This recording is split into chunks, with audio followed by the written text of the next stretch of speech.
Why? You feel lucky? Do you? Oh, before me, at least 6 generations were born in chains. And for the last 3 years, I've been running from every lawman and bounty hunter west of the Lanahassee River. So yeah, I feel lucky.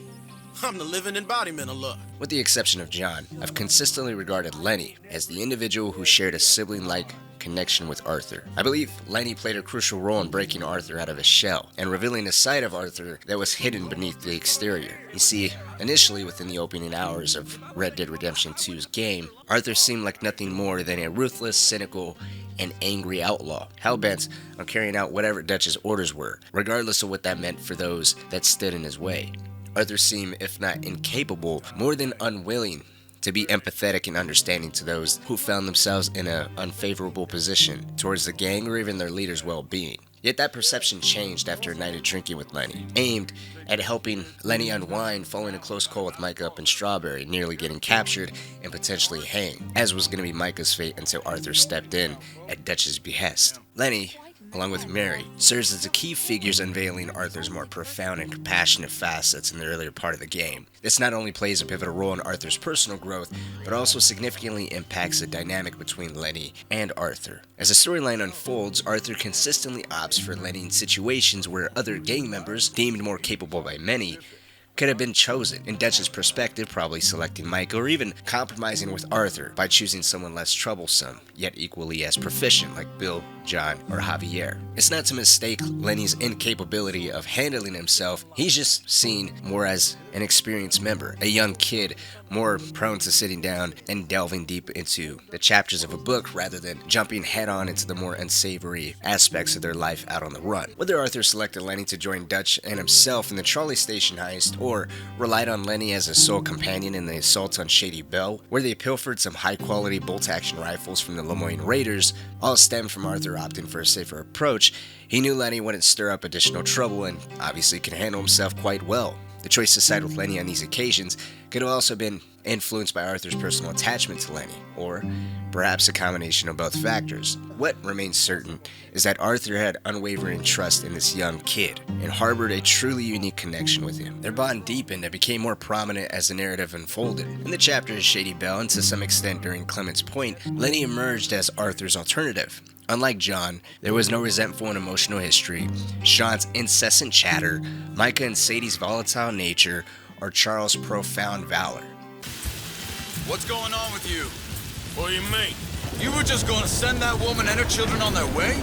We're wanted men. We got Pinkertons breathing down our necks.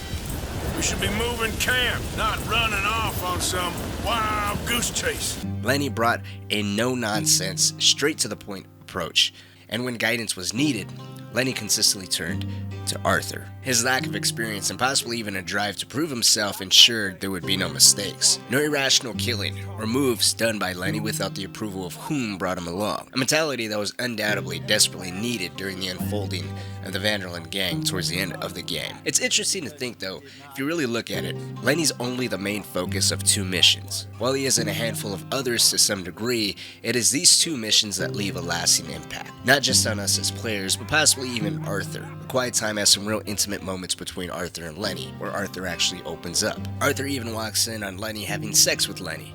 Lenny?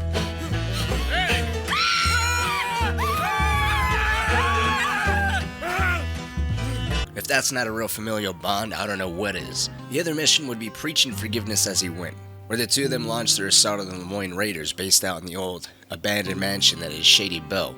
Where the former solidified an emotional connection between the 2, the latter showed Arthur how useful and reliable Lenny could be if just given a chance. Without a doubt convincing Arthur as the game progressed that Lenny could be and should be trusted a lot more, which makes Lenny's death all the more tragic. A while back I made a video expressing how symbolic the death of Sean was. The timing of his death and how brutal it was were crucial elements in a few ways. Sean received a gunshot wound to the head, immediately killing him during an ambush by what the Vanderlyn gang considered to be a bunch of inbred hillbilly southerners. They were dumb, and from the gang's perspective, easily fooled. Sean was killed at the height of the gang's revitalized efforts of finding some new suckers. The gang got cocky, they pushed their luck, and they were repaid with the life of one of their members. Arthur contributes a full page in his journal to Sean, citing him as an annoying little brother, a death that was shocking and had to have hit him hard, especially after seeing Sean's brains blown clean out of his head. Lenny, by contrast, and even Hosea, isn't given as much of a dedicated section as does Sean in Arthur's journal. Hosea is a special case, though. I don't see any character, with the exception of Dutch and maybe John, holding such a special place in Arthur's eyes. Hosea is a vital father figure in Arthur's life, being a key figure in his adolescent years and even admitting to loving him more than Dutch. So I don't want to mistake his lack of adequate representation in terms of his death or how it emotionally impacted Arthur as Hosea being inconsequential, because that couldn't be further from the truth. As a matter of fact, the death of Hosea is often referred to as the most impactful across all characters, not just exclusively Arthur. It's just unfortunate that Hosea had to die in the exact same mission as Lenny.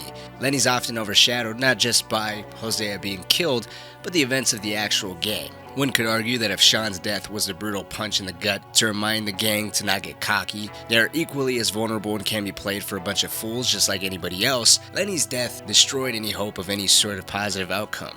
A chance, as small as it might have been, to achieve a youthful revival of the Vanderlyn gang. Or even a smaller, more positive outlook between just Arthur and Lenny. One that wasn't tainted by the years of stress, hardship, and overall life experience that has long made its mark on the other gang members. Lenny's death is also surrounded by a fury of events that doesn't give Arthur enough time to properly process. A level of grief, and possibly even strong regret. The outcry Arthur has, with a noticeable voice crack of Lenny being shot, is unmistakable. We can get across here! No!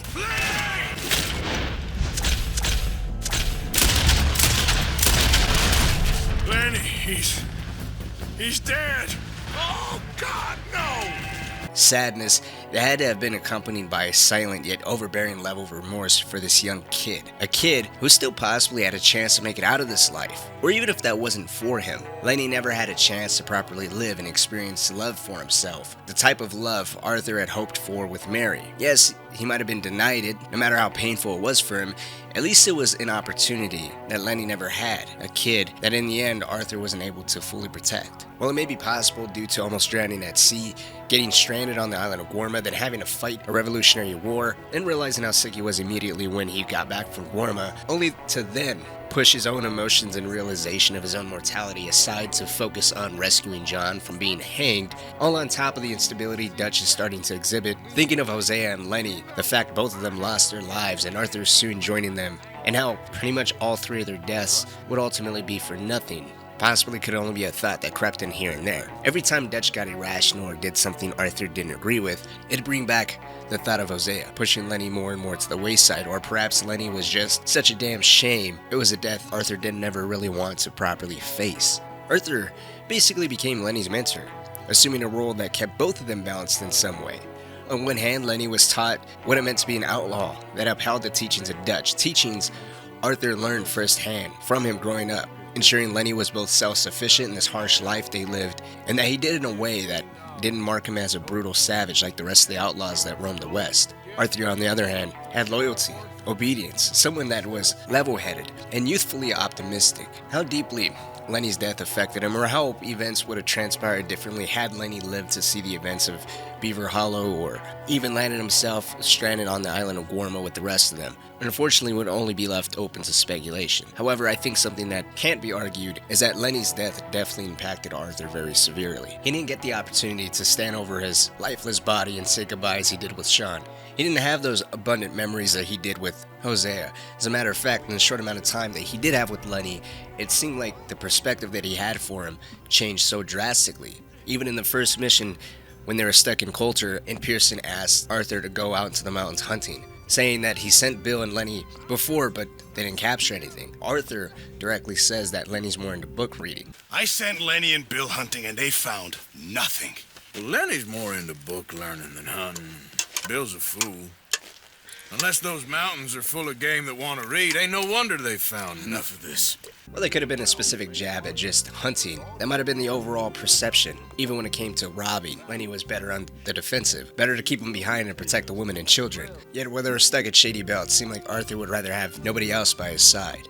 I always wished there was more said in Arthur's journal when it came to Lenny's death. I always wished it was a little bit more scripted and there was more of a cutscene similar to what we had with Sean and Hosea. But maybe it's all for the better. Maybe it's all meant for emotional interpretation. Let me know what you think down in the comment section below. Like always, if you have any suggestions on any characters to do next or anything in general, please feel free to share that down in the comment section below. But like always, thank you so much for watching.